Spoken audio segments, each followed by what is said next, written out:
এই এই এই এই বিহারিস জায়গা পেয়ে যা তা ফেলে যাবি? হ্যাঁ, যা এখান থেকে যা।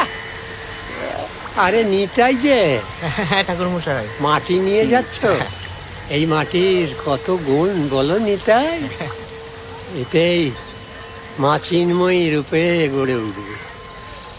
আবার ওই জোড়া সাঁকোয় সেজে কুমোরটুলিতে ভোজ খেয়ে শোভাবাজারের রাজবাড়িতে রাত জেগে নাচ দেখে আবার এই গঙ্গার জলেই মাটি হয়ে মিলিয়ে যাবে।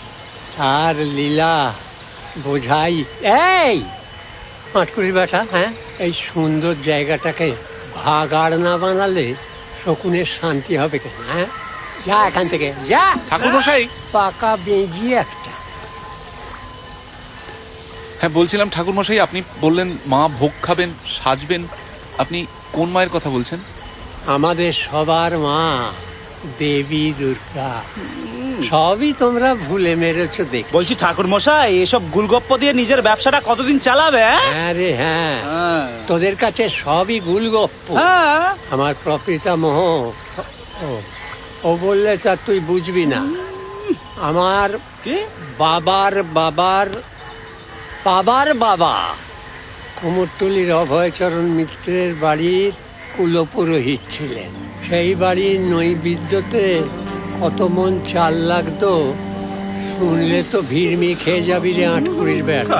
ঠাকুরমশাই, মা খেতেন কুমোরটুলির অভয়চরণ মিত্রের বাড়িতে, আর মা সাজতেন কোথায়? পুরনো কলকাতার প্রবাদ বাবা।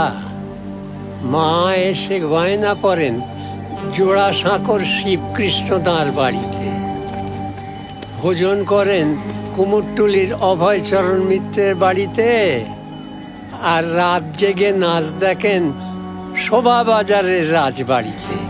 সব কিছুই তোমরা জানো না, আর জানলেও মানো না। আমি মানি ঠাকুরমশাই, আমার প্রণাম নেবেন ঠাকুরমশাই। বিশ্বাস হলো কি না মাদুর গাই জানে। গল্প তো। এই, তুই যাবি এখান থেকে? এই বুড়োটা আমার জীবনটা শেষ করে দেবে। আটকুড়ির বেটা, ধ্যাৎ, বুড়ো। চা। দাদা, আপনি শিবকৃষ্ণ দাঁড় বাড়ি দেখে জানেন তো? হ্যাঁ, আচ্ছা, ওখানেই যাবো আমরা। হ্যাঁ, আচ্ছা, এই শ্রীকৃষ্ণ দাকে কেন আমরা তার বাড়ি যাচ্ছি? কারণ আশুতোষের স্ত্রী সেখানে সাজেন। মানে তুই বাবার নাম ধরে ডাকছিস কেন রে? আরে বাবা, আমি স্যারের কথা বলছি না। আশুতোষ হচ্ছে শিবের আরেক নাম। ও অবশ্য শিবের আরেক নাম সোমনাথও বটে।